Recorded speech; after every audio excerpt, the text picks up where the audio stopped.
Tajuknya berbuka puasa di hotel semakin diminati. Selain ganjaran pahala melimpah. Di sekolah sana lah. Dan nama dah sekolah Melayu dia sama berat. Jawi dengan Rumi. Satu mata pelajaran Jawi, satu mata pelajaran Rumi. Supaya belajar Rumi ni jugalah. Tulis alif, ba, ta. Gitu lah cikgu ngajar. Lepas tu kat ka itulah. Lepas tu kat aja.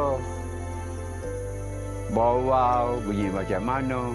Jadi dia dengar, jadi dia tahu semua serbi hak kita orang Islam, hak kita orang Melayu, dia memang tahu. Dan dia menghormat tak buat bangsa ni tak pernah lagi saya dengar dia menyakiti ke dia protes orang Melayu gini, tak ada. Jadi bila kita saling menghormati itu kita jadi sayanglah kawan bila lama ni sayang. Macam adik-beradik. Sungguh walaupun berlainan bangsa.